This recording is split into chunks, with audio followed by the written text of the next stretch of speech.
Assalamualaikum warahmatullahi wabarakatuh. Alhamdulillah alladzi arsala rasulahu bil huda wa dinil haqq liyudhhirahu 'ala ad-din kullihi walau karihal musyrikun.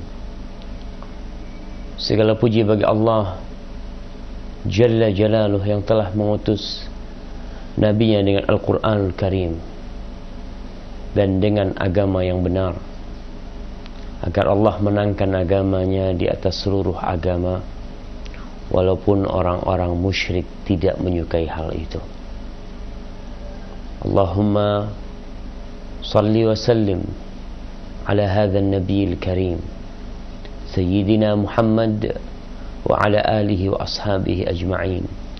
Ya Allah, semoga salawatmu, salam, berkah dan nikmatmu senantiasa kau curahkan untuk hamba kekasihmu baginda Nabi kita Muhammad sallallahu alaihi wasallam, dan untuk keluarga beliau, untuk orang-orang yang beliau cintai, putra-putri beliau, para sahabat beliau radhiyallahu ta'ala anhum ajma'in.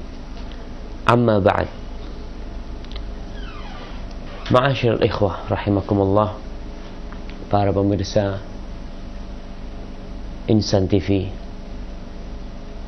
dimanapun antum berada pada kesempatan pagi hari ini, tanggal 13 atau 14 Rajab 1437 Hijriah, kita akan melanjutkan kajian kita dari kitab Sahihul Bukhari dalam pembahasan berpegang teguh dengan Al-Quran dan Sunnah, di mana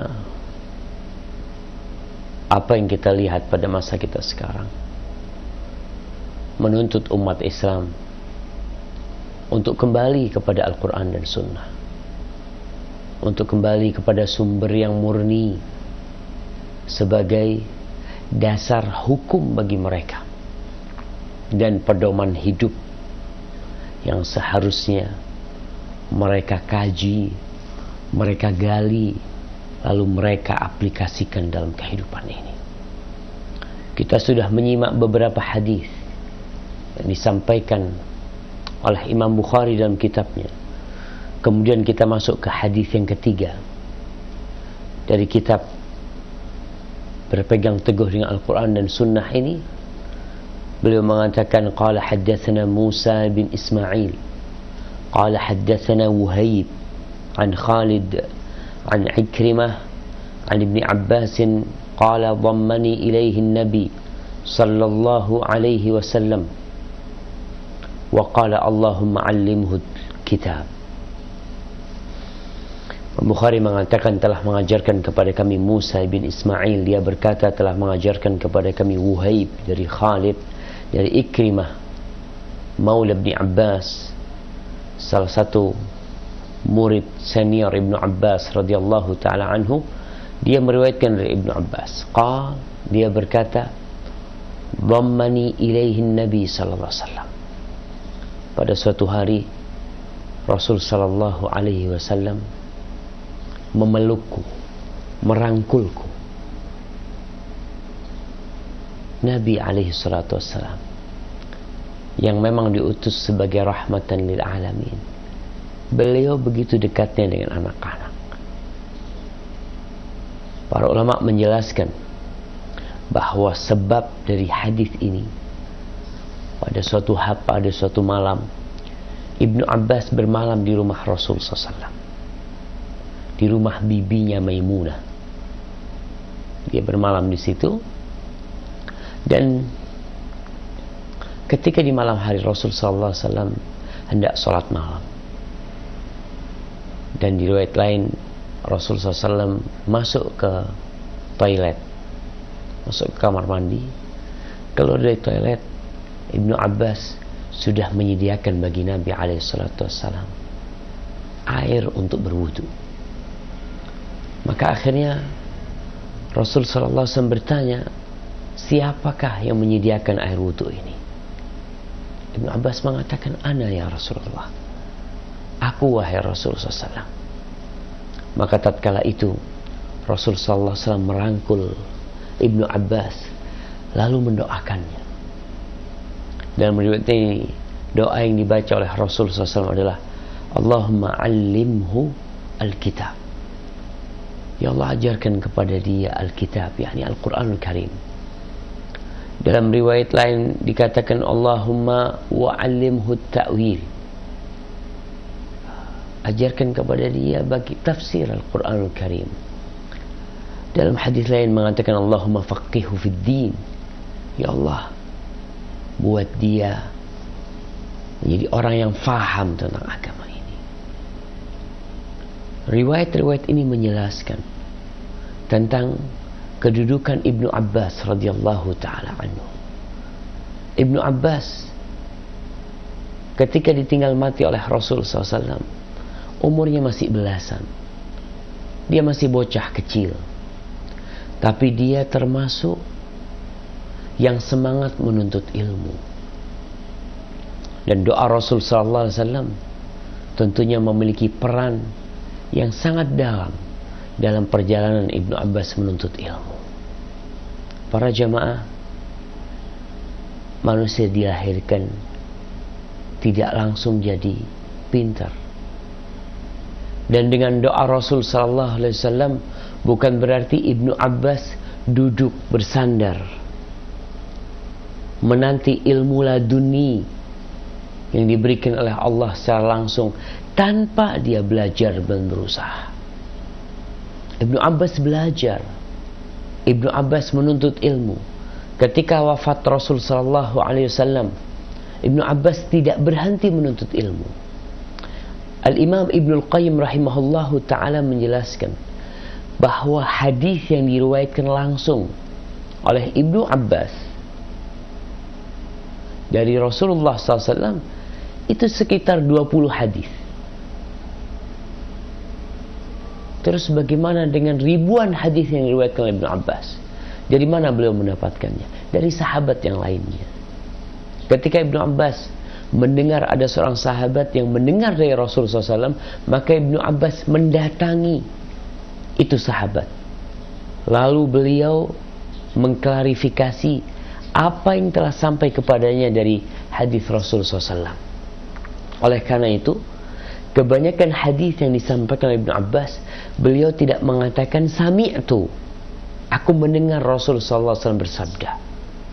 Tapi beliau mengatakan qala Rasulullah SAW.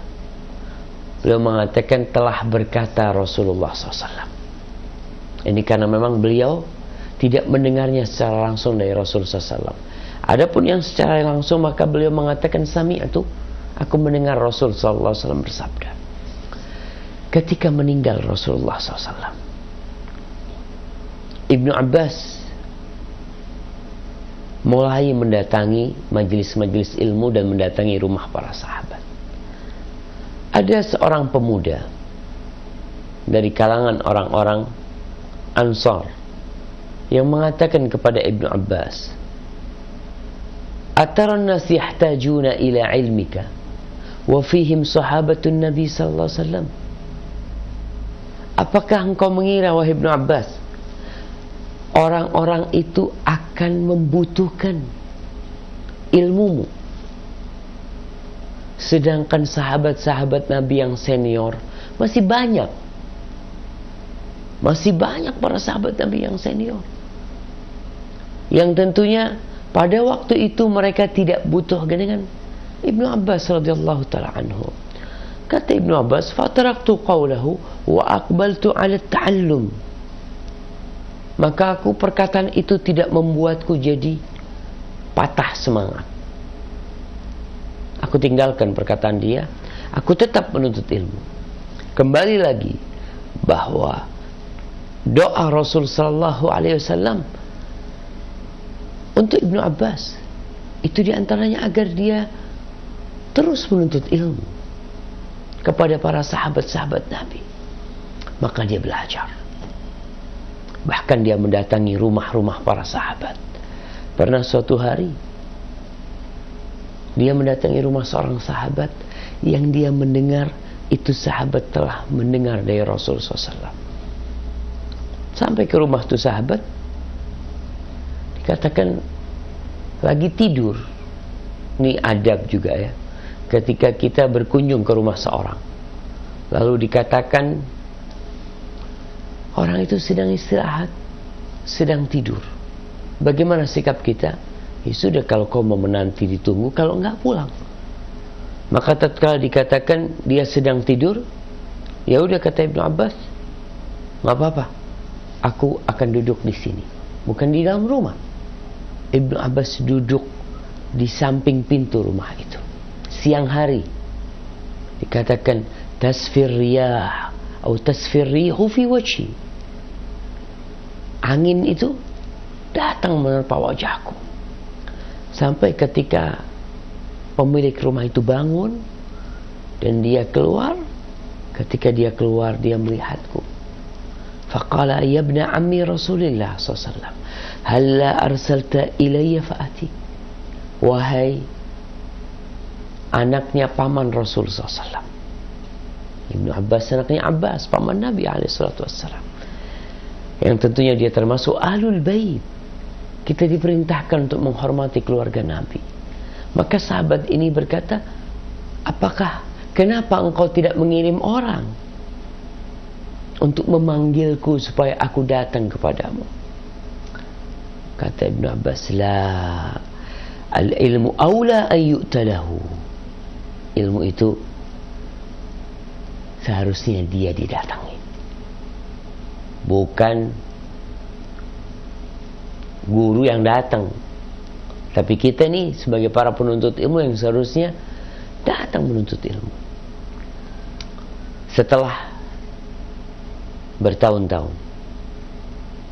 Ibnu Abbas menuntut ilmu, maka dia menjadi sosok ulama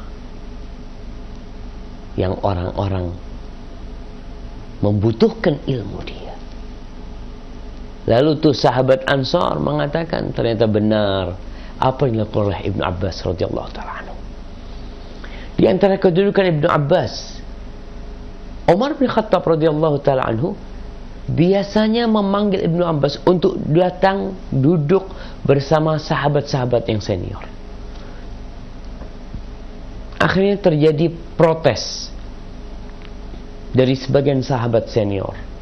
Mereka mengatakan, ya Amirul Mukminin, Umar ketika itu menjadi khalifah, kenapa kau datangkan Ibnu Abbas? Sedangkan kita juga punya anak seumur Ibnu Abbas. Apa yang membedakan?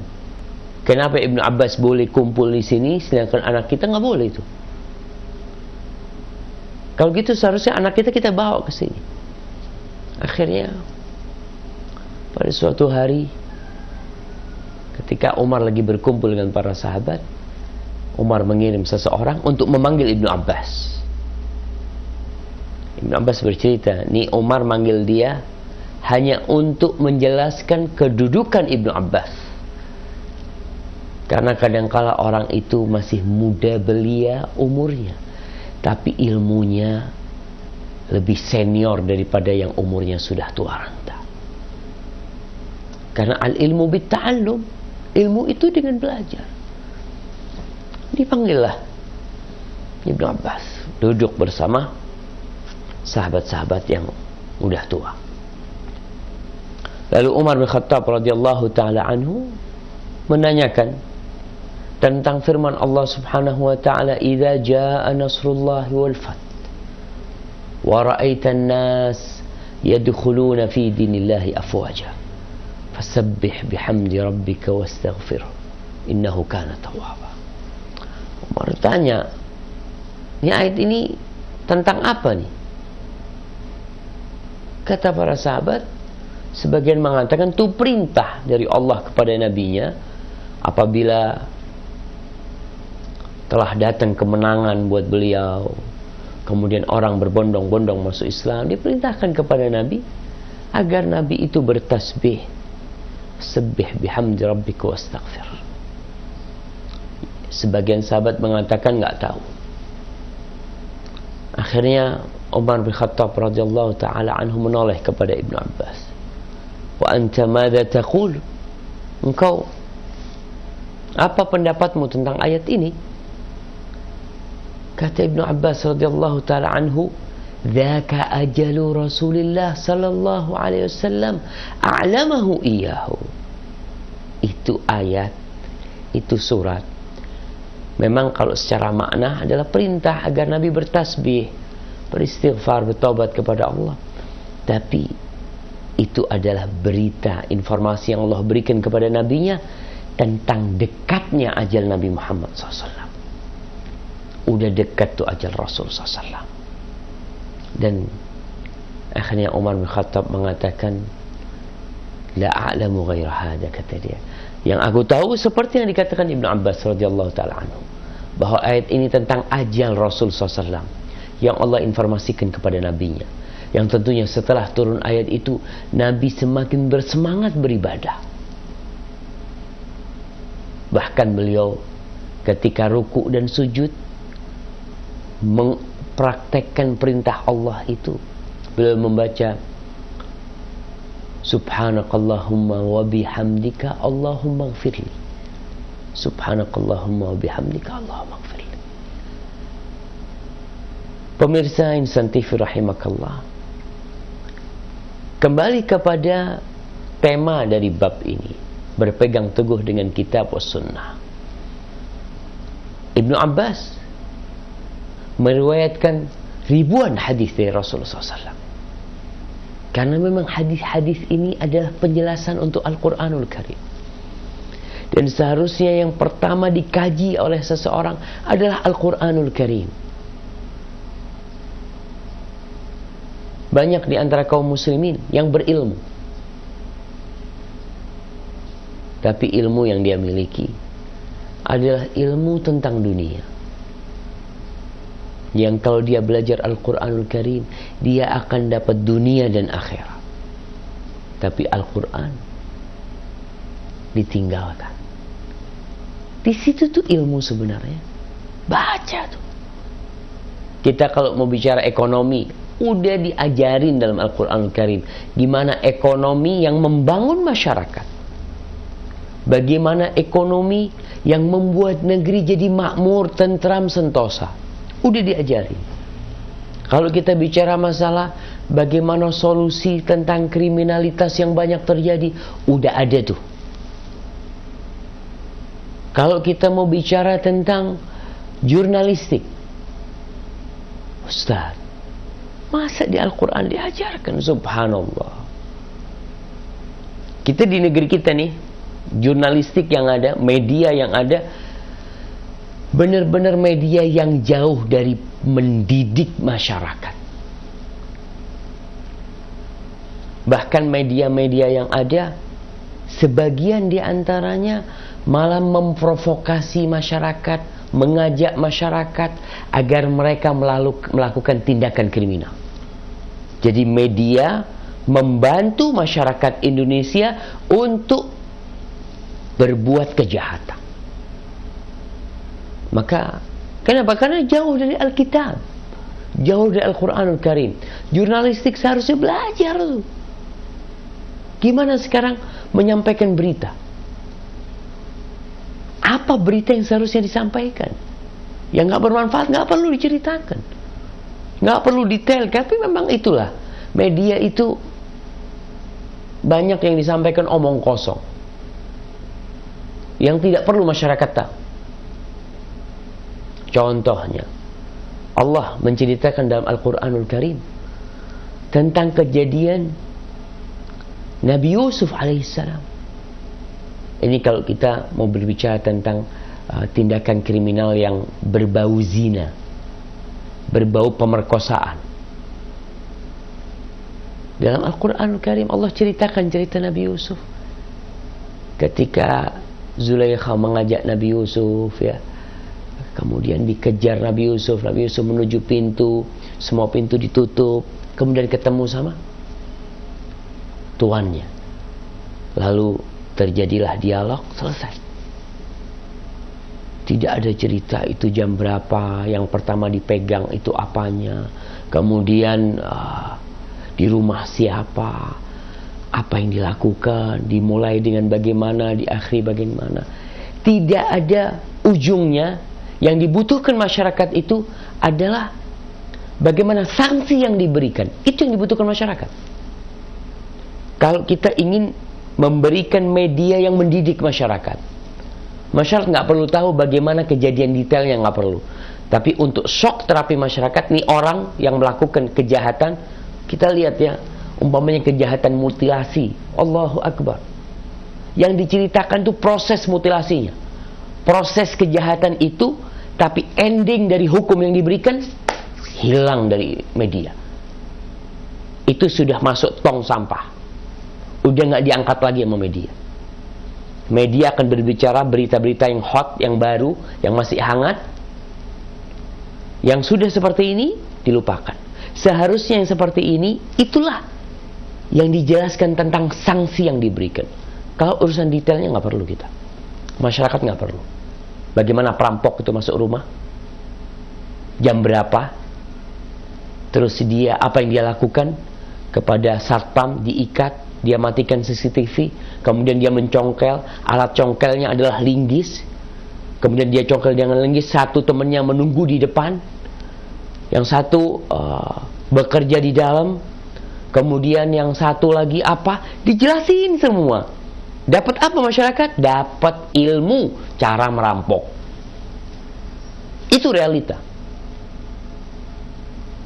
Begitu pula pemerkosaan, begitu pula perzinaan, begitu pula penjudian. Itu semua diceritakan dengan detail yang tidak dibutuhkan oleh masyarakat. Masyarakat butuh shock terapi. Hukumnya apa sih? Itu yang dibutuhkan masyarakat. Al-Quran udah menjelaskan, subhanallah ya.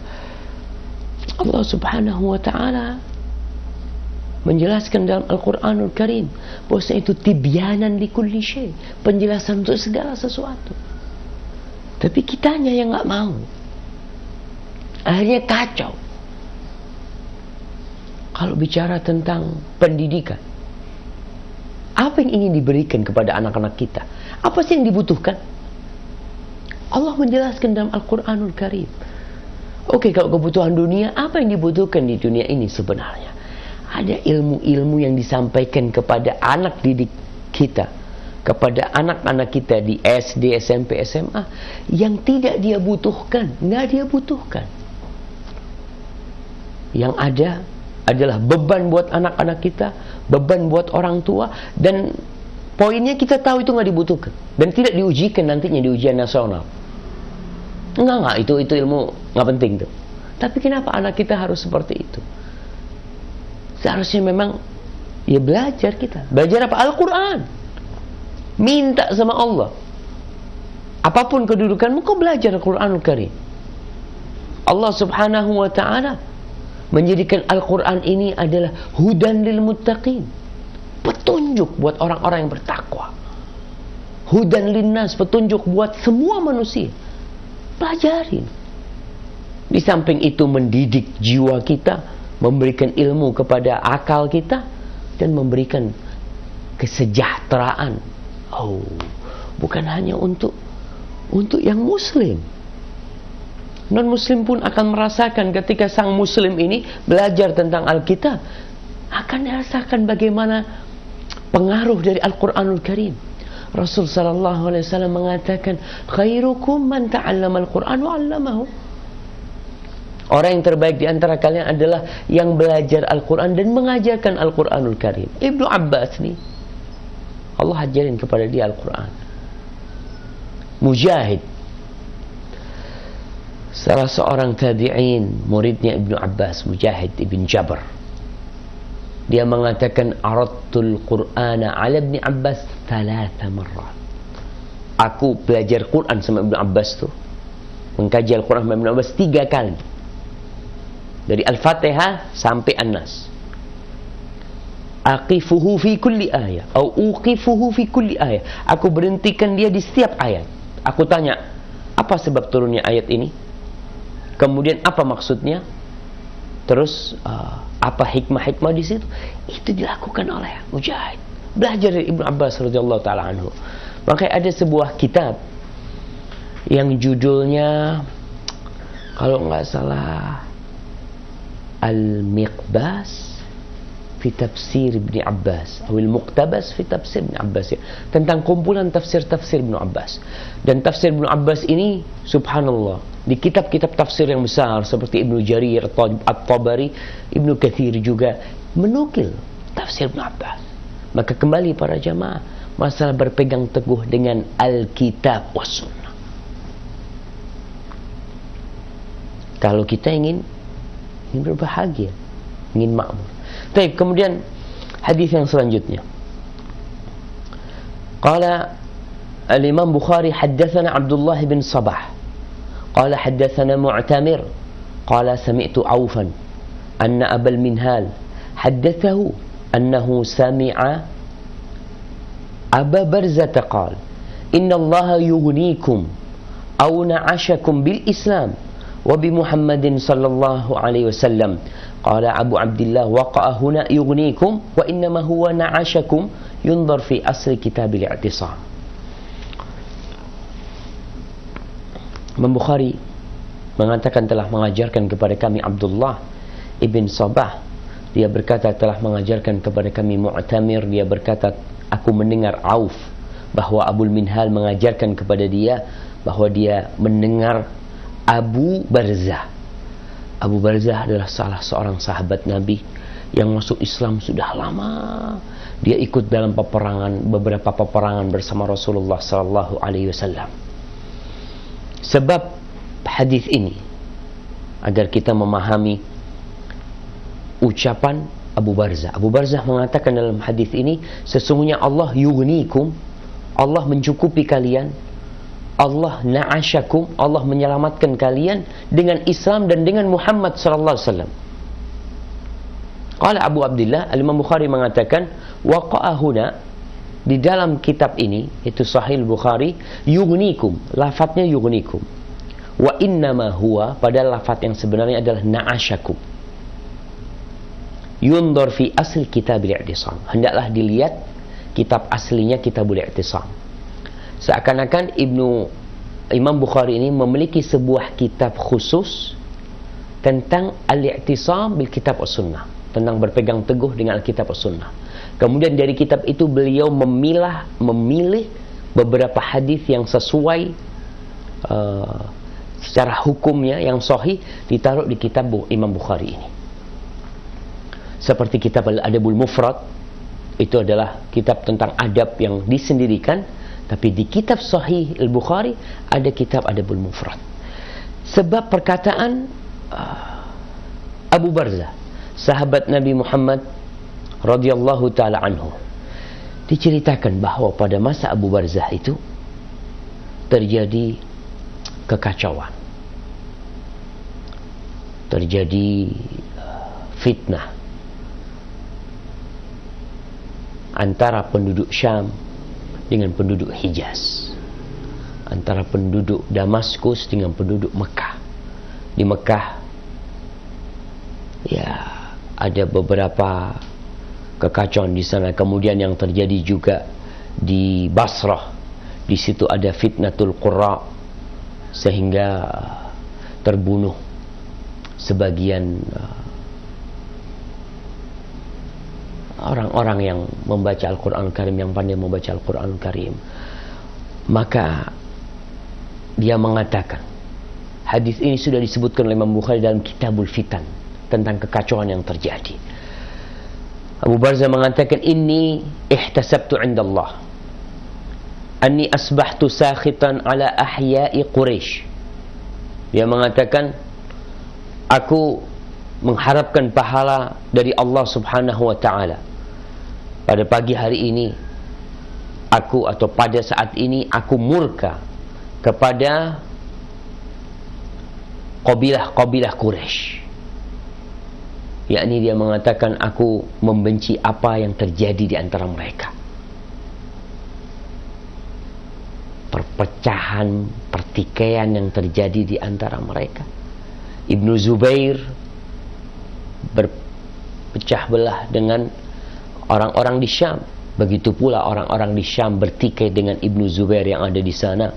Dan tentunya ini bertentangan, berseberangan dengan apa yang Allah perintahkan kepada umat Islam, agar beriktisam, berpegang teguh dengan Al-Quran dan Sunnah. Allah mengatakan, wa'tasimu bihablillahi jami'an wa la tafarraqu. Berpegang teguhlah kalian dengan hablullah, dengan tali Allah semuanya, dan jangan berpecah belah. Lalu Abu Barzah mengatakan, innakum ya ma'syaral Arab, kalian wahai orang-orang Arab, kuntum alal hali alladhi alimtum minadh dhillati wal qillati wad dalalah. Kalian berada dalam kondisi yang sangat memprihatinkan. Kalian hina, kalian sedikit, dan kalian tersesat. Itu kondisi masyarakat jahiliyah sebelum datangnya Rasulullah SAW. Abu Barzah ingin mengingatkan mereka, ketika mereka bertikai, ketika terjadi perselisihan, ketika terjadi perpecahan di antara kaum muslimin, maka Abu Barzah mengingatkan, dulu tuh kalian sedikit, hina, tersesat, kalian lemah, nggak ada orang yang menghargai kalian pada waktu itu. Lalu Abu Barzah mengatakan, wa innallaha yughnikum bil islami wa bi Muhammadin sallallahu alaihi wasallam. Kemudian Allah menolong kalian, menyelamatkan kalian dengan apa? Dengan Islam, dengan agama Islam ini, dan dengan Nabi Muhammad sallallahu alaihi wasallam. Itulah yang Allah berikan kepada kalian. Terus kenapa kalian seperti ini? Maka yang ingin disampaikan oleh Abu Barzah, berarti nih, kalian jauh dari Islam, kalian jauh dari Rasulullah sallallahu alaihi wasallam. Soalnya kalau kalian berpegang teguh dengan Al-Quran dan Sunnah, kalian akan selamat. Kalau kalian dekat dengan Al-Quran, kalian dekat dengan Sunnah Rasul sallallahu alaihi wasallam, kalian akan selamat. Terus kenapa terjadi fitnah, terjadi kekacauan? Apa yang menyebabkan mereka? Abu Barzah mengatakan, wa hadhihi dunya allati afsadat bainakum. Dunia ini yang merusak hubungan antara kalian.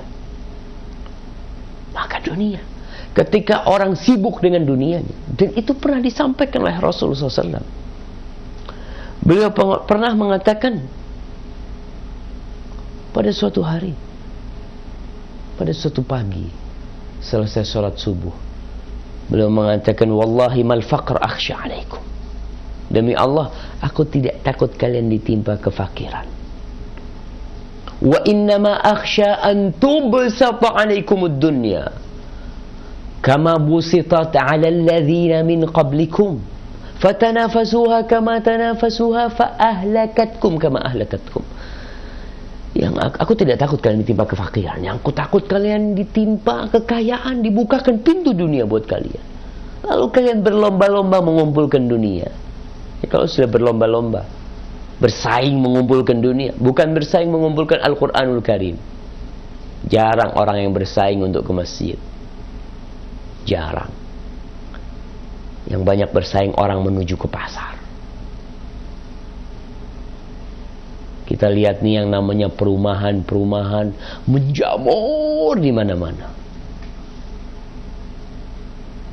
Berbondong-bondong orang membangun perumahan, tapi tidak berbondong-bondong orang membangun masjid, memakmurkan masjid. Tempat-tempat kemaksiatan ramai, penuh. Tempat-tempat ketaatan sepi, bahkan jarang yang datang. Kata Rasulullah SAW, ketika kalian berlomba-lomba cari dunia, dunia itu akan menghancurkan kalian, sebagai menghancurkan orang-orang sebelum kalian. Terus gimana nih caranya? Ya udah apa yang dikatakan Abu Barzah tadi. Dia mengatakan Allah menyelamatkan kalian, yang dulunya kalian sedikit, yang dulunya kalian hina, tersesat, hidup melarat, kemudian Allah kasih kemenangan. Itu dengan Islam. Islam. Umar bin Khattab pernah mengatakan, nahnu qaumun a'azzanallahu bil Islam. Kita nih kaum yang dimuliakan oleh Allah Subhanahu wa taala dengan Islam. Famahma btaghaina al-'izzata bighairi adzallana Allah. Kalau kita cari kemuliaan selain Islam, Allah akan menghinakan kita. Coba kita baca sejarah bagaimana Islam menyelamatkan Nusantara. Ketika Nusantara hidup dalam kesyirikan, menyembah patung-patung, mereka percaya dengan khurafat-khurafat, mereka jauh dari pakaian. Kemudian datang Islam, pedagang-pedagang Islam datang. Tidak dengan penjajah Islam masuk ke Indonesia. Mulai ditebarkan pemahaman yang benar. Diajarkan rahmatan lil alamin. Diajarkan bagaimana berbakti dengan orang tua. Diajarkan bagaimana berakhlak mulia kepada tetangga. Diajarkan ya. Islam tuh yang ngajarin tuh. Dan ketika penjajah datang, Belanda datang, dia berusaha untuk menjauhkan Islam dari Nusantara. Karena tahu nih, apa sih kunci kemenangan Nusantara pada waktu itu sebelum datangnya Belanda dengan agama penjajahnya yang dibawa ke Indonesia? Islam. Kalau kita cari kemuliaan lain Islam, nggak ada.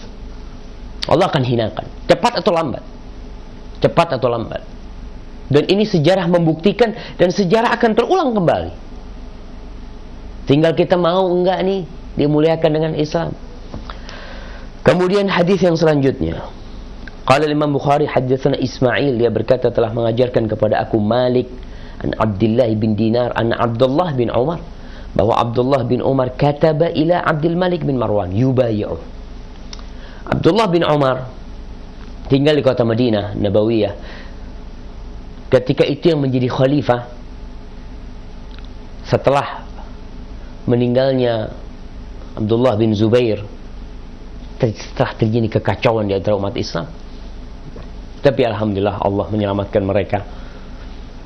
Maka Abdullah bin Zubair menulis surat kepada Abdul Malik bin Marwan yang menjadi khalifah. Dia berbaiat, baiat kepada pemimpin negara pada waktu itu, tidak memberontak. Dia berbaiat.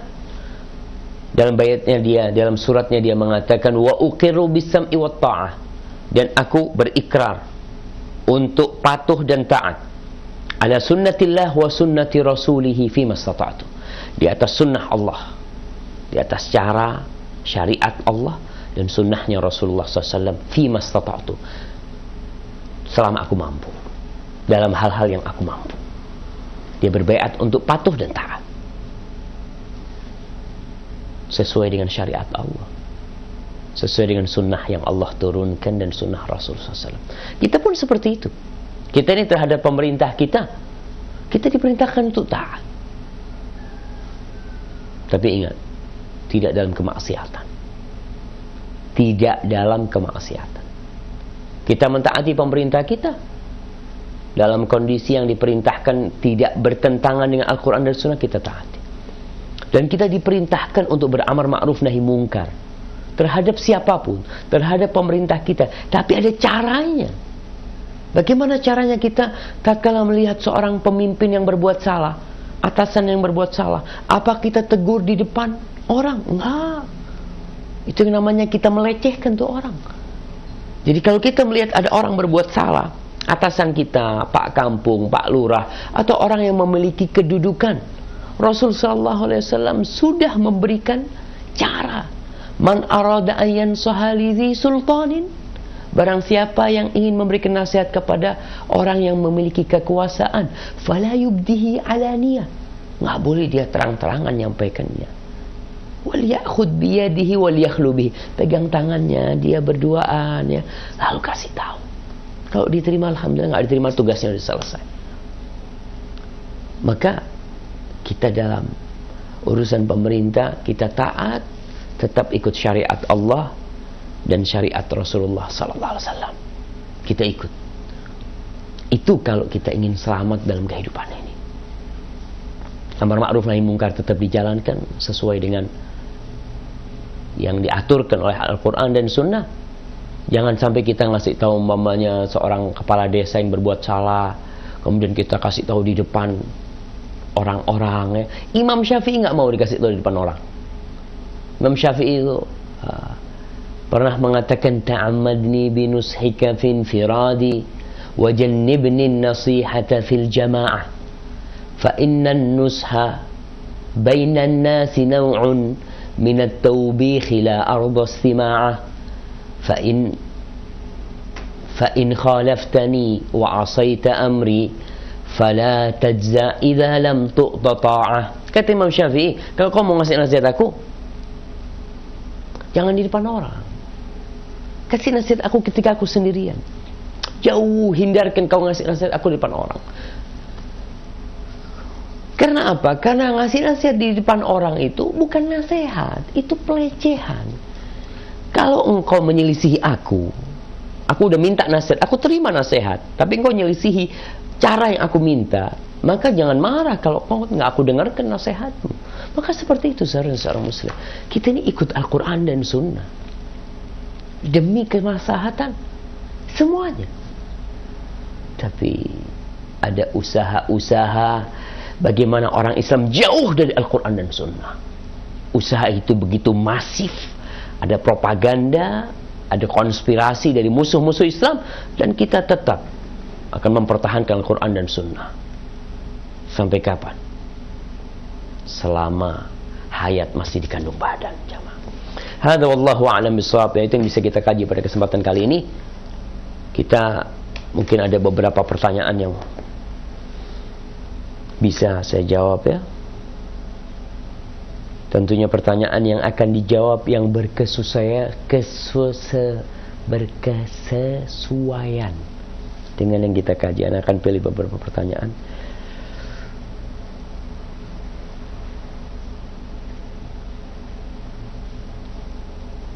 Assalamualaikum Ustaz. Ada suatu kelompok pengajian yang mengatakan masih banyak ribuan hadis yang belum dibukukan, dan hadis Bukhari masih ada yang dhaif karena Imam Bukhari lahir sebelum Imam Syafi'i.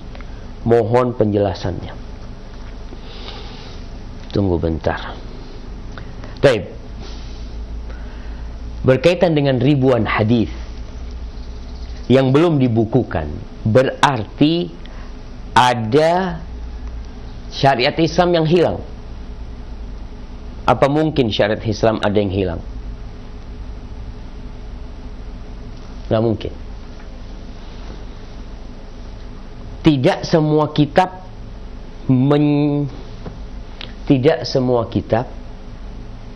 itu mencakup semua hadis Rasulullah SAW.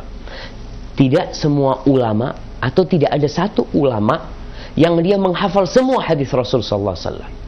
Tapi tidak ada satu ilmu dalam Islam yang hilang. Semuanya sudah dibukukan, yang dibutuhkan oleh umat. Karena Allah Subhanahu wa ta'ala mengatakan, inna nahnu nazzalna dzikra wa inna lahu lahafizun. Sesungguhnya kami yang menurunkan Al-Quran Al-Karim dan kami akan menjaga. Hadis Rasul adalah penjelasan untuk Al-Quranul Karim. Kalau ternyata ini sudah 1437 tahun lalu, kalau ada yang nggak dibukukan, hilang nih, terus mau dicari di mana tuh hadis? Kalau dikatakan ribuan hadis yang belum dibukukan, terus mau dicari di mana? Dicari dari orang? Nggak mungkin. Jadi kalau dikatakan kapan penulisan hadis itu? Mulai masa Imam Malik bin Anas. Imam Malik bin Anas membuat kitab, dan sebelum itu sudah ada pencatatan hadis. Ada, cuma belum dibukukan jadi satu kitab. Kitab nih namanya kitab Sahih Bukhari, kitab Muwatta, belum ada. Tapi tetap kita harus yakin Islam itu sempurna dan dijaga. Nggak ada yang kurang. Nggak perlu antum cari-cari hadis, mamanya mau ke Mekah, Madinah, anak mau kemana? Anak mau ke padang pasir. Ngapain? Mungkin ada hadis-hadis yang jatuh di sana. Nggak ada. Hadis itu dihafal oleh para sahabat, disampaikan kepada tabi'in, yang dibutuhkan oleh umat. Adapun hal-hal yang tidak dibutuhkan, ya tidak disampaikan. Tapi apa yang dibutuhkan oleh umat, semuanya sudah disampaikan. Dan muslim harus yakin bahwa Islam ini sempurna, nggak ada yang hilang ilmu Islam itu. Cuma kalau bicara kitab-kitab itu, ada kitab-kitab yang sampai hari ini masih berupa tulisan tangan. Ada kitab-kitab yang hilang, na'am. kitab-kitab masih belum menjadi manuskrip, masih belum ditulis tangan, itu tapi semua ilmu Islam itu ada, dan nanti generasi selanjutnya dia harus mencari tuh kitab-kitab itu. Tapi kalau dibilang belum dibukukan, semuanya insya Allah sudah dibukukan. Cuma mungkin ada kitab tadi yang belum sampai kepada kita, belum sampai kepada antum, belum sampai kepada sebagian orang, tapi sudah sampai ke ulama-ulama Islam. Kalau dikatakan di dalam kitab Sahih Bukhari ada hadis yang dhaif, karena Imam Bukhari lahir sesudah Imam Syafi'i. Betul, kalau Imam Bukhari lahir sebelum Imam Syafi'i itu betul. Tapi kalau ada dhaif karena sebabnya Imam Bukhari lahir sesudah Imam Syafi'i, apa hubungannya? Imam Syafi'i itu lahir 139 tahun setelah meninggalnya Rasulullah SAW. Imam Syafi'i lahir 139 tahun setelah meninggalnya Rasulullah SAW. Imam Syafi'i nggak ketemu sama tabi'in. Ketemu mungkin sama tabi'in. Imam Syafi'i beliau lahir 150 tahun ya, tahun 150 tahun lahirnya Imam Syafi'i rahimahullahu ta'ala. Mungkin dia berjumpa dengan beberapa tabi'in, tapi wallahu a'lam bishawab. Tapi tidak ada hubungannya antara hadis Bukhari dhaif karena lahirnya Imam Bukhari sesudah Imam Syafi'i. Nggak ada hubungannya, karena Imam Bukhari hadis ini di kajian tuh baca Imam Bukhari ketika menyampaikan hadis itu, haddatsana fulan an fulan an fulan an fulan, sampai kepada Rasul sallallahu alaihi wasallam. Beliau nggak jumpa memang sama para sahabat, nggak jumpa dengan tabi'in, tapi beliau meriwayatkan hadis itu. Wallahu a'lam bishawab ya. Itu tentang hadis-hadis Imam Bukhari. Jadi kalau ada yang dhaif karena sebabnya itu enggak. Imam Bukhari sudah meneliti hadis ini, mengkaji hadis ini, baru beliau tulis di kitab Sahih Bukhari. Adapun kitab Imam Bukhari yang lain, seperti contohnya Al-Adabul Mufrad, kemudian Khalqu Af'alil Ibad, itu kitab Imam Bukhari tidak mensyaratkan hadis itu sahih. Maka ada yang dhaif, ada, betul. Kemudian, Ustaz, apakah kalau kita membaca Al-Quran akan tetapi kita tidak mengetahui isi atau artinya, bagaimanakah hukumnya, Ustaz? Barakallahu fiik. Ini dari Rizki di Sukabumi. Baik, tentunya nggak apa-apa engkau membaca Al-Quran tanpa tahu artinya, karena Al-Quran ini kalamullah. Kita ini mengulang-ulangi ucapan Ar-Rahman, ucapan Allah Subhanahu wa ta'ala. Maka tatkala kita membaca Al-Quran tanpa tahu artinya, kita akan dapat pahala, kita akan dapat berkah dari bacaan kita, walaupun nggak tahu artinya. Tapi kalau kita tahu artinya, maka kita akan dapat ilmu. Kita akan dapat ilmu, yang ilmu itu akan mengangkat derajat kita. Yang ketiga, kalau kita tahu artinya, kita akan bisa mengamalkan Al-Quranul Karim. Kita kadang baca Quran, tapi ternyata yang kita baca itu bertentangan dengan perbuatan kita, tapi kita nggak ngerti karena nggak tahu artinya. Maka usahakan membaca Al-Quranul Karim sekali-kali ya, kita baca artinya, kita khususkan waktu, tiap hari ini, tiap hari bapak-bapak baca satu ayat sama artinya.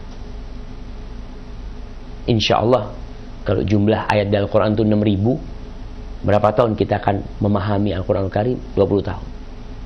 Jadi kalau kita mulai baca Al-Quran umur 20 tahun, umur 40 tahun, insya Allah nih kita akan faham dengan arti Al-Quran Al-Karim kalau tiap hari satu ayat. Tapi ada di antara kita yang umur 50 tahun, 60 tahun, dia belum ngelewatin Al-Quran Al-Karim dari awal sampai akhir. Padahal itu kitab hidayah, petunjuk dan pedoman hidup buat kita. Barakallahu fikum. Ini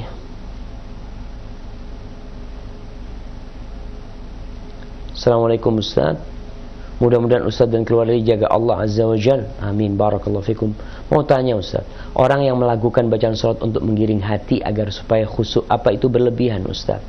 Syukran Ustaz. Ana dari Abu Qanita di Jember. Masya Allah. Barakallahu fikum, Abu Qanita di Jember ya. Iya, kalau melakukan sholawat tanpa berlebih-lebihan, tanpa menggunakan alat musik, seperti orang melakukan azan tanpa berlebih-lebihan, insya Allah nggak masalah. Tapi kalau sudah berlebih-lebihan, apalagi sekarang ini ada senandung-senandung solawatnya dangdutan umpamanya, seperti itu sudah berlebihan, apalagi dengan alat-alat musik, maka salat itu butuh kekhusyuan, butuh kita duduk, Allahumma sholli sallallahu ala Muhammad sallallahu alaihi wasallam, umpamanya dia lakukan seperti itu ya, nggak masalah, asalkan tidak sampai berlebihan, sampai ada nada-nada atau apa, kalau lagu-lagu itu ya dibikin tidak sesuai lah dengan makom salawat yang itu makomnya mendekatkan diri kepada Allah dengan membaca salawat untuk Rasulullah SAW. Hadza wallahu a'lam bishawab, itu yang bisa kita kaji pada kesempatan kali ini. Kalau ada yang salah itu dari saya dan dari syaitan, yang benar dari Allah SWT. Sampai berjumpa kembali, semoga senantiasa dalam lindungan ilahi. Subhanakallahumma bihamdika asyhadu an la ilaha illa anta astaghfiruka wa atubu ilaik. Wassalamualaikum warahmatullahi wabarakatuh.